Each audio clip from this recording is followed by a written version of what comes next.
साइंसदान को जमीन के नीचे से बहुत सारी पुरानी चीजें मिलती रहती हैं। उनमें से कुछ एंशिएंट टेक्नोलॉजीज होती हैं जो दुनिया को हैरान कर देती हैं। आज की इस वीडियो में भी मैं कुछ ऐसी ही पुरानी एंशिएंट टेक्नोलॉजी की बात करूंगा जिसने दुनिया को हैरान कर रखा है। ये कमाल की इन्फॉर्मेशन आप जानोगे आज की इस वीडियो में, तो पूरी वीडियो वॉच कीजिएगा। और आप देख रहे हैं स्पेस वर्ल्ड। 12वीं सदी में यूरोप किलों से भरा हुआ था और किला फतह करना जंग का बहुत अहम हिस्सा समझा जाता था। असल में किले को सबसे ऊंची और खास लोकेशन पर बनाया जाता था, जैसे पहाड़ों पर और दरिया के रास्ते में। इसीलिए ये किसी भी फौज के लिए अहम टारगेट होता था। इसके अलावा फोर्ट्स के अंदर खाना, हथियार और जरूरी सामान होता था, जिसके जरिए फौज ज्यादा देर तक जंग कर सकती थी। लेकिन किसी फोर्ट को चारों तरफ से घेरना बहुत मुश्किल काम होता था। इसीलिए कई सौ साल पहले बहुत सारी वीपन्स मशीनें बनाई गई। इनमें सबसे ज्यादा पावरफुल और खतरनाक मशीन थी ट्रेबुचेट। ये एक जबरदस्त मशीन थी जो भारी चीजों को दूर तक फेंकती थी और इससे किले की दीवारों को तोड़ा जाता। इसका सिस्टम देखने में मुश्किल लगता है,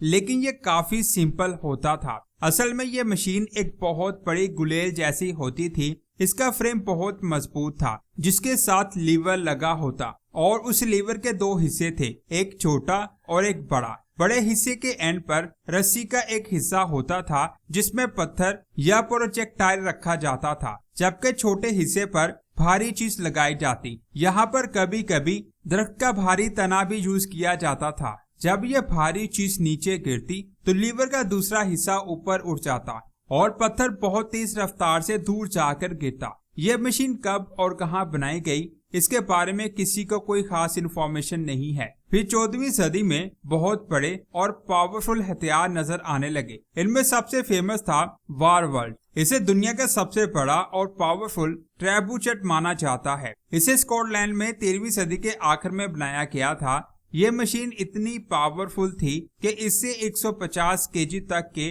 पत्थर को 200 मीटर दूर फेंका जा सकता था। इस मशीन की थ्रोइंग आर्म 15 मीटर लंबी थी और ये हथियार पत्थर को 190 किलोमीटर फी घंटा की रफ्तार से फेंकता था।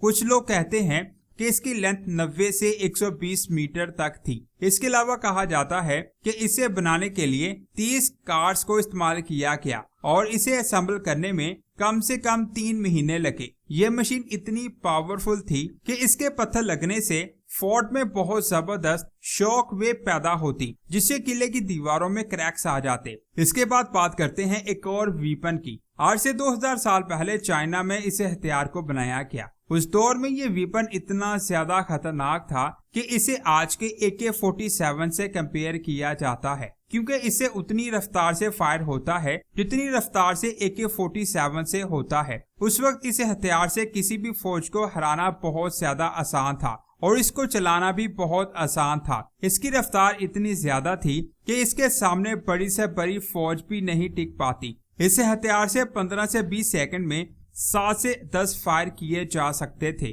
जब इसे राइफल के साथ कंपेयर किया गया तो उसने राइफल से पहले 5 फायर कर दिए। इस हथियार को आखिरी बार 19वीं सदी में इस्तेमाल किया गया और ये वाकई में कमाल की एंशिएंट टेक्नोलॉजी थी। इसके अलावा चाइना की मिंग डायनेस्टी और कोरिया की डायनेस्टी ने इस क्रॉस बॉव का एक और एडवांस वर्जन बनाया, जिसमें कुछ वर्जन ऐसे थे जो एक साथ 2 या 3 एरो फायर कर सकते थे। लेकिन ये टेक्नोलॉजी अपने पीक पर तब पहुंची जब चाइना में गन पाउडर की इन्वेंशन हुई। इसके पास सिर्फ एरोस ही नहीं बल्कि एक शूटर एक ही वक्त में 50 तीर चला सकता था।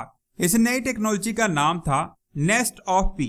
असल में ये दुनिया का सबसे पहला hand held multiple rocket launcher था। कुछ वर्जन्स हाथ से चलाए जाते जबकि कुछ गाड़ियों पर लगे होते थे। ये वीपन एक बार में 32 रॉकेट एरोस को फायर कर सकता था, जिनकी रेंज 300 फीट तक होती थी। इसका नाम नेस्ट ऑफ पी इसलिए रखा गया क्योंकि जब इससे फायर होता तो बहुत ज्यादा मिसाइल एक साथ निकलते, बिल्कुल शहद की मक्खियों के झुंड की तरह। चाइना ने इसका एक और वर्जन भी बनाया जो 50 रॉकेट फायर करता था, लेकिन उन रॉकेट का साइज छोटा होता था। इस हथियार को खास तौर पर समुद्री जंग के लिए बनाया गया था। यहाँ पर यह हवा की उल्टी डायरेक्शन में दुश्मन के जहाजों को हिट कर सकता था। इसके बाद बात करते हैं चाइना से मिलने वाली कई 100 साल पुरानी टेक्नोलॉजी की। जब आप बहुत दूर सफर कर रहे हो तो आपको ये जानना बहुत जरूरी होता है कि आप किस डायरेक्शन में सफर कर रहे हैं। लेकिन कई 100 साल पहले जब कंपास की इन्वेंशन नहीं हुई थी,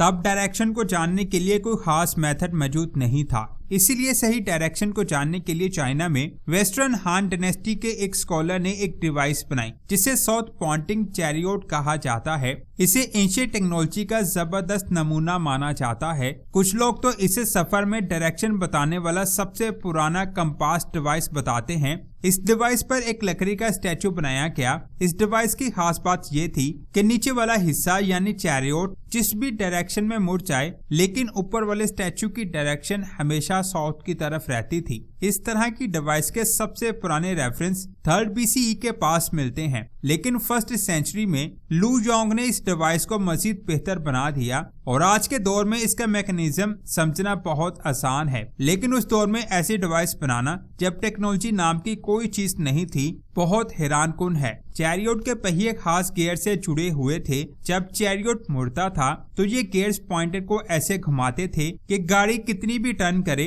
पॉइंटर हमेशा एक ही डायरेक्शन की तरफ रहता था। इस सिस्टम की वजह से पुराने जमाने के मुसाफिर बहुत बड़े और सीधे इलाकों जैसे रेगिस्तान या खुले मैदान में भी अपनी डायरेक्शन पहचान सकते थे। दिलचस्प बात यह है कि साउथ पॉइंटिंग चैरियोट में जो गियर्स इस्तेमाल हुए थे उनको बहुत एडवांस एंशिएंट टेक्नोलॉजी में शुमार किया जाता है और आज भी इन गियर्स को मौजूदा टेक्नोलॉजी में इस्तेमाल किया जाता है।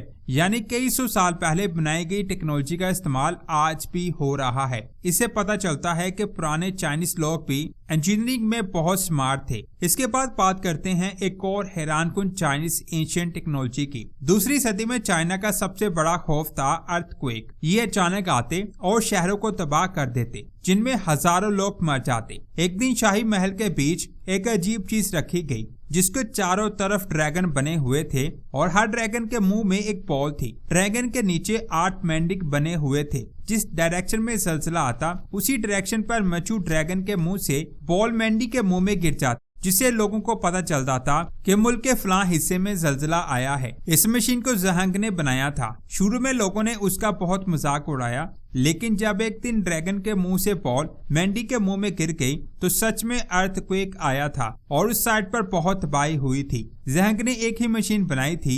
उसके मरने के बाद लोगों ने इस जैसी बहुत सारी मशीनें बनाने की कोशिश की, लेकिन वो इस जैसी एक भी मशीन नहीं बना पाए। तो दोस्तों, ये थी आज की शानदार वीडियो। आपको ये वीडियो कैसी लगी कमेंट्स करके जरूर बताएं। इस वीडियो को लाइक और शेयर लाजमी करें। मिलते हैं एक और शानदार वीडियो में। अपना बहुत सारा ख्याल रखें। अल्लाह हाफिज।